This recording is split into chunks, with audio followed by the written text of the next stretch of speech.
Bonjour à tous, j'espère que vous allez bien. Bon, alors aujourd'hui, messieurs, dames, comme tous les jours, on va faire le tour de toute l'actualité. Mais oui, info potin ragot, on va bien rigoler. Mais juste avant, les copains, je vais devoir faire appel à notre relation parasociale et vous demander de liker cette vidéo. Mais oui, mais regardez, je vous mets carrément une séquence de moi en train de liker afin d'activer vos neurones miroirs et espérer et créer un phénomène de mimétisme. Ah bah oui, c'est technique, oui, effectivement. C'est-à-dire que j'ai vu tous les épisodes de C'est pas sorcier, donc ça peut impressionner, c'est sûr, ça peut impressionner. Ceci étant dit, commençons directement avec l'incroyable première info. Non mais attendez, mais quel égoïste. Je perds du temps à vous demander de liker la vidéo alors que la première info est phénoménale. Dans l'affaire Marine Le Pen et les 40 voleurs, on pensait tous que Marine Le Pen avait un énorme problème, que la condamnation qu'elle a reçue, que le bracelet électronique qu'elle aura au pied allait foutre sa campagne en l'air. Mais que nenni! En direct sur BFM TV, Yves Tréhard a trouvé la solution. Oh là là là là, quel génie! Un bracelet électronique aux chevilles,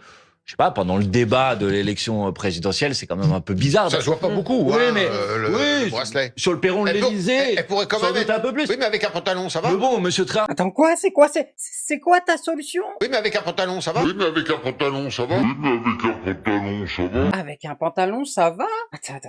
Avec un pantalon, ça va. Mais pourquoi on n'y a pas pensé plus tôt? C'est fou, ça. On a eu besoin de Yves Tréhard. C'est-à-dire que là, en fait, même si la justice demandait à mettre des menottes au poignet de Marine Le Pen, finalement, avec un pull, ça va. Le gars est persuadé que le problème d'avoir un candidat avec un bracelet électronique au pied est d'ordre esthétique. Avec de tels arguments, votez pour eux en 2027. Et je vous le dis, on part pour une idiocratie. Surtout que, Marine, le slogan de ton parti à un moment, c'était pas les mains propres, la tête haute? Non, t'en connais plus. Tu t'es fait condamner. Qu'est-ce qui t'est arrivé? T'as les mains pleines de cambouis. Le parti qui vous a précédé, dont vous étiez membre, le Front National, son slogan c'était mains propres et tête haute.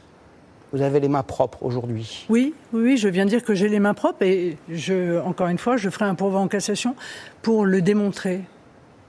Quand commence... Je note quand même que pour les mêmes faits, M. Boulot, permettez-moi, pour les mêmes faits, M. Mélenchon a bénéficié d'un non-lieu et M. Bayrou a été relaxé. C'est pas du tout les mêmes montants, Madame Le Pen. C'est tout à fait les mêmes faits. Oh là là, vous entendez ce bruit? Non mais tendez l'oreille. C'est le bruit d'un borgne qui est en train de se retourner dans sa tombe. Ah, il est en train de cogner. Jeanne, au secours. Mais qu'est-ce que Marine est en train de foutre avec son parti? Les gens ne vont pas voter pour un bandit de grand chemin. Qu'est-ce que vous croyez? Même les racelards. Je veux bien qu'on ne soit pas sur les lampadaires les plus éclairés du quartier. Mais croyez-moi, avec un bracelet électronique au pied, Marine Le Pen est partie pour se faire bouffer. Et ce n'est certainement pas la défense moisie que nous sortent ces députés qui vont la sauver. Non mais écoutez-moi ça, Jean-Philippe Tanguy en direct sur France Inter. L'argument est phénoménal.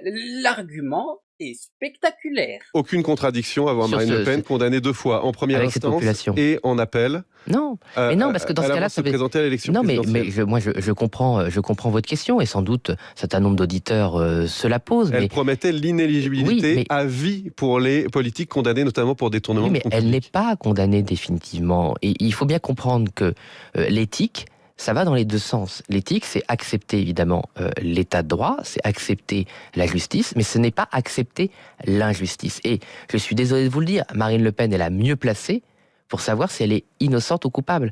Elle est innocente, donc elle ne va pas accepter... C'est la justice qui est la mieux placée pour savoir si les règles ont été respectées ou non. En l'occurrence, la justice dit que les règles du Parlement européen étaient parfaitement claires. Monsieur le Baron... Et que le système de détournement a duré 11 ans. Monsieur le Baron, par définition, une personne sait avant tout autre si elle est innocente ou coupable. Et la justice établit ou reconnaît ou pas votre innocence.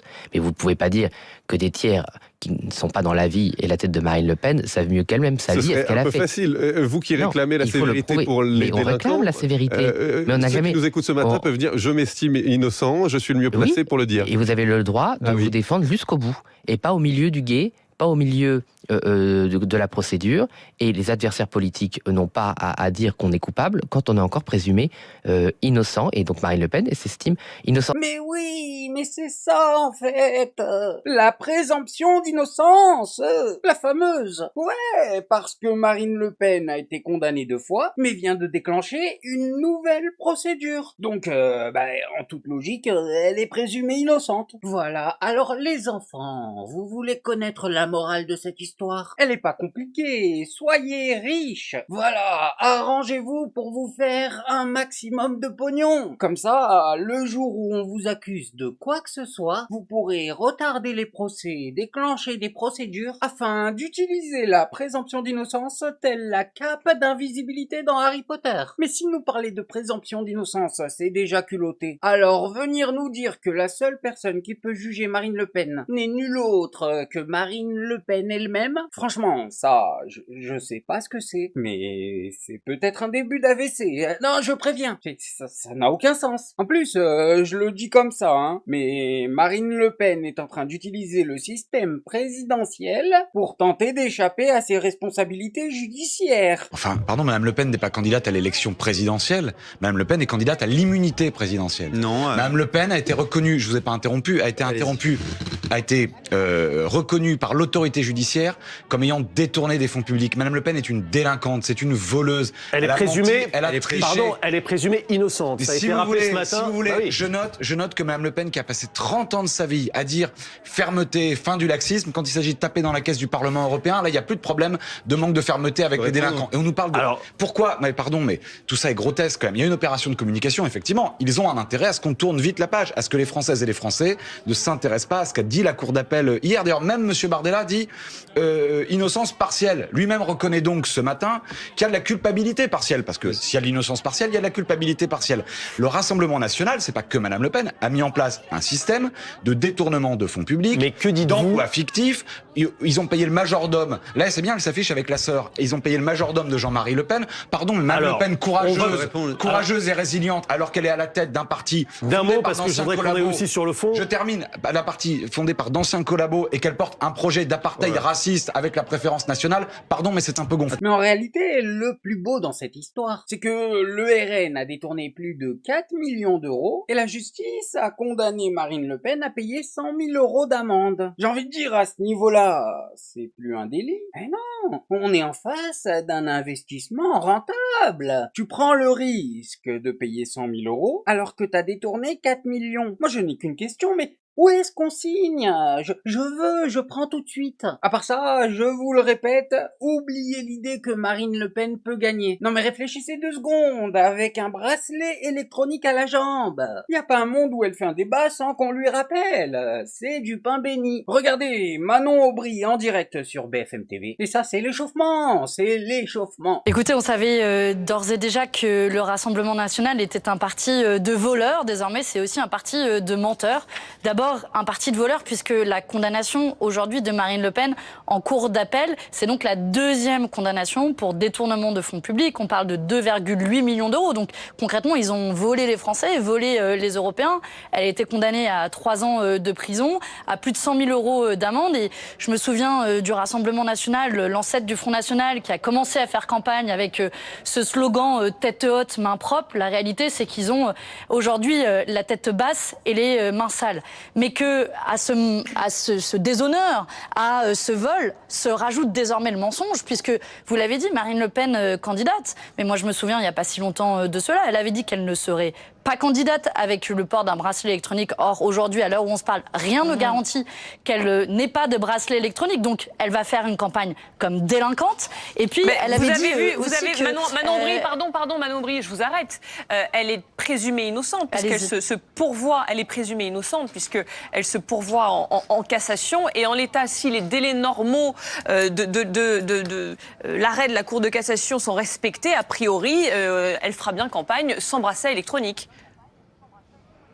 Écoutez, s'il y a une décision de la Cour de cassation qui intervient dans les prochains mois, ce qui est tout à fait possible et vraisemblable, et qui confirme la décision qui, je le répète, a été prise en première instance, puis par la Cour d'appel, alors elle sera désormais coupable de manière définitive et l'installation d'un bracelet électronique pourrait intervenir d'ici la fin de la campagne présidentielle. Pire encore, imaginez encore qu'elle soit élue avec un bracelet électronique. On aurait donc la première présidente délinquante de France. Je veux dire, pour un parti qui prône soi-disant l'impunité zéro contre les délinquants, en réalité, ils sont aujourd'hui, ils en font la démonstration qu'ils sont des tartuffes complets. Des tartuffes, elle a dit les termes, des tartuffes. Non mais pardonnez-nous, on devient vulgaire, c'est normal. Elle va avoir un bracelet électronique au pied. C'est quoi ça? Sinon de la tartufflerie. Bon, et maintenant on va changer totalement de sujet, parce que l'histoire de Marine, elle nous a saoulés finalement. Non mais on ne va pas parler d'elle jusqu'à demain matin. Qu'est-ce que vous pensez? Non, on va plutôt passer à Antoine Léaumont, qui apparemment était de bonne humeur et a décidé de distribuer des cours en direct sur BFM TV. Alors, on parle salaire, et croyez-moi, oulala, ça bégaye très fort en face. C'est simplement augmenter le SMIC, et c'est une trappe à bas salaire, et on le sait très bien. C'est faux, c'est l'inverse. Mais pas du tout. Mais dans tous les pays où le SMIC a été augmenté. Hallucinant. Non mais madame, bon alors je vais vous dire 2-3 choses sur l'économie, comment ça fonctionne. Quand on augmente le salaire minimum, ce qui s'est passé dans tous les pays où ça a été mis en place, y compris dans la France, quand ça a été mis en place, c'est une augmentation générale des salaires pour une raison simple. C'est que les gens qui étaient payés entre le SMIC avant et le SMIC tel qu'il est à ce moment-là, ils disent attendez, mais moi j'étais payé au-dessus du SMIC et maintenant je suis au niveau du SMIC, c'est pas normal. Donc ils demandent des augmentations de salaire et c'est ce que ça provoque. Mais attendez, ça provoque une autre chose, l'augmentation du salaire brut. Ça rentre de l'argent dans les caisses de l'État, notamment par les cotisations que vous voulez supprimer. Ça fait très longtemps que vous n'avez pas parlé à un patron de TPE, PME ou ETI. Je pense que ça fait très longtemps. Répondez juste à la question. Est-ce que vous augmentez le salaire brut? C'est un faux procès que vous nous faites. Nous, on augmente de 10% le salaire dans l'entreprise. Le salaire net ou le salaire brut? Pardon, la question que vous posez antagonement, c'est comment vous faites pour augmenter le salaire brut? Eh ben, non mais attendez, moi j'ai une autre question. J'ai une autre question, c'est qu'est-ce que vous sortez comme cotisation si vous les augmentez pas? On taille où? Dans la sécurité sociale? Dans la CSG? Qu'est-ce que vous sortez comme... Je vais vous expliquer. Bah ouais, expliquez-moi. Parce que du coup, c'est de la perte de pouvoir d'achat pour les Français. Non, que vous avez l'impression de donner d'un côté, en fait, vous le sortez de l'autre, monsieur Léaumont. Madame Lavallée, si vous aviez lu mon programme comme moi j'ai lu le vôtre, avec nous diminuons les impôts en dessous de 4 000 € par mois. Comment nous faisons ça?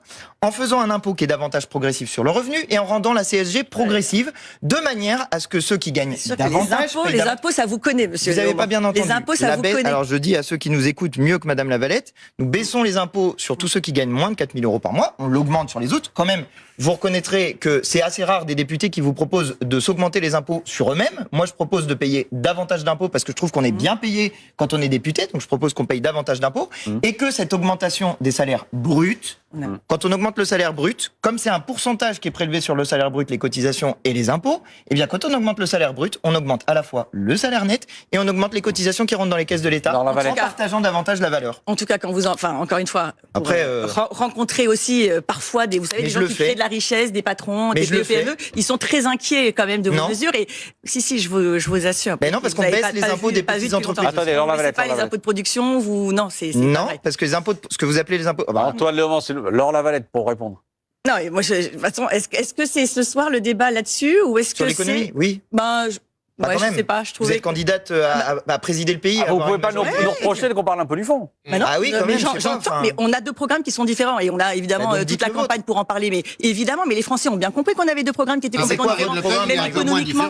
Moi, j'ai été précis. Avec Marine Le Pen, il est un peu moins différent de la France insoumise. Non, il est plus proche de Macron. C'est pas vrai. Ne serait-ce que sur les retraites, on n'est pas d'accord. Sur les retraites, vous n'êtes pas. Oh là là, ils sont tous partis en campagne présidentielle. Il y en a pas un qui est prêt. Ils ne connaissent ni le programme adverse, ni le leur. C'est quand même une folie. Elle ne connaît pas son programme. Le défilé des clowns. Même Antoine Léaumont est choqué. C'est simple, elle ne fait que répondre à côté. Bon, et pendant ce temps-là, les amis, à l'Assemblée, ils ont voté la fameuse loi dont je vous parlais la semaine dernière, et malheureusement, ils l'ont fait passer. Alors pour ceux qui ne savent pas, désormais, quand un policier tirera sur quelqu'un, on présumera automatiquement que c'est de la légitime défense. Secrétaire général du syndicat de police unité qui est avec nous. Bonjour Monsieur Joron. Bonjour. Vous en aviez besoin de cette loi ou pas? Clairement, oui. Charles Consigny, l'avocat, voulait réagir. Mais, Charles. Moi, je soutiens nos forces de l'ordre. Je pense qu'on a besoin d'eux et que, dans l'ensemble, évidemment, ils font très bien leur boulot. J'ai pu l'expérimenter moi-même sur un sujet tout à fait mineur. Et je vois bien qu'ils sont au contact de réalités très difficiles. Néanmoins, j'observe qu'il y a aujourd'hui dans la classe politique une espèce de fanatisme du policier. Aux yeux de l'homme politique, du centre jusqu'à l'extrême droite. Alors, je ne parle pas des insoumis qui, eux, au contraire, diabolisent les policiers de façon ridicule, mais sinon, on a l'impression que le policier est vraiment une espèce de créature divine à laquelle il faudrait maintenant accorder absolument toute latitude et effectivement faire allégeance, venir à leurs manifestations, signer des deux mains tout ce que demandent leurs syndicats, etc. Moi, je suis désolé, mais on n'est pas au Venezuela, si vous voulez, on n'est pas encore sous Bukele, au Salvador. Donc, cette présomption de légitime défense, moi, je pense qu'elle est absurde et je pense qu'elle est absurde et qu'elle. Non. Vous laissez. Non. Moi, je fais pas allégeance. Non. Vous me laissez parler. Vous me laissez. Taisez-vous. Non. On se tait, Monsieur Joron. Non. Je suis désolé. Moi, je ne suis pas comme tous ces politiques démagos. Je ne fais allégeance à personne et je dis les choses comme je les pense. Donc, je vous dis simplement que inverser la logique du contrôle, comme on va le faire, et donc considérer que par définition un policier, quand il aura sorti son arme et tiré, il l'aura fait à bon escient, c'est faire peser sur les éventuelles victimes du tir la charge de la preuve, et donc en fait, en réalité, c'est donner un blanc-seing aux policiers. Et donc je pense que c'est dangereux et que le régime actuel, pour moi, il est digne d'un état de droit, il fonctionne bien, et en réalité, il est même assez protecteur des policiers. Alors, si même Charles Consigny est d'accord pour dire que cette loi est trop à l'extrême droite, les copains, je crois bien qu'on a un problème. Faut se rappeler que cette loi, elle ne vient pas d'arriver, elle ne sort pas de nulle part. Non, c'est un héritage direct de Jean-Marie Le Pen. Le FN a essayé de la faire passer, le RN a essayé de la faire passer, et aujourd'hui, c'est les macronistes qui l'ont fait passer. Et après, on ose nous dire que l'extrême droite et le centre ne sont pas alliés. Observez-moi ça, Gérald Darmanin 2022. Les mêmes gars qui ont fait passer cette loi, écoutez comment ils en parlaient à l'époque. On a regardé son projet en matière de sécurité, on voudrait avoir votre avis sur certaines de vos propositions, que vous nous disiez si elles sont pour vous absolument hors sujet ou si elles auraient pu figurer ou elles pourraient figurer dans le projet d'Emmanuel Macron. La présomption de légitime défense pour les policiers. Alors absolument non. Je pense que d'ailleurs derrière cette proposition démagogique, il y a une vision à l'américaine de Madame Le Pen. Elle veut répondre à la violence qui existe par la violence. Et ça, c'est la guerre de tous contre tous. Et je veux dire ici qu'elle met en danger gravement les policiers et les gendarmes. Parce que Madame Le Pen, elle ne sera pas là, comme je suis là ou comme le président de la République est là, pour soutenir le policier lorsqu'elle aura des enquêtes médiatiques ou des enquêtes judiciaires pour quelqu'un qui aura utilisé son arme. Vous savez qu'à chaque fois qu'un policier utilise son arme, même dans de parfaites circonstances, il y a une enquête de l'IGPN, c'est-à-dire un service judiciaire qui enquête pour savoir s'il est ou pas un bon policier. Il a souvent une garde à vue. Et parfois, vous le savez, il est condamné. Parce que quand vous avez une arme, vous devez faire extrêmement attention à la façon dont vous l'utilisez. Si vous partez du principe qu'il y a une légitime défense, alors vous faites plaisir peut-être à des réflexes que l'on connaît bien, parce que l'hyperviolence existe bien évidemment, mais qui mènera, à la violence dans le pays, et deux, ne protégera pas les policiers et les gendarmes. Ça veut dire que vous craignez des abus ? Elle fait sur le dos des policiers et des gendarmes une campagne démagogique. Elle ne sera pas là lorsque ce policier et ce gendarme ne verra pas grandir ses enfants parce qu'il sera en prison, parce qu'il aura répondu de façon tout à fait contraire à la déontologie à de la violence. Et ben voilà, ils le savent pertinemment que ça va déclencher des drames, et 5 ans plus tard, ils le font quand même. Comment on appelle ça ?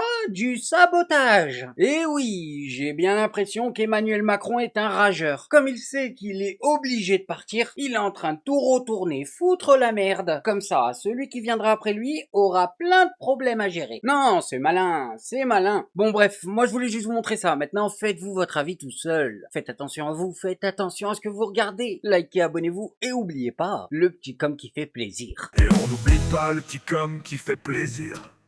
Non, le petit com qui fait plaisir. On n'oublie pas le petit com qui fait plaisir. Non, non, celui-là on l'oublie pas.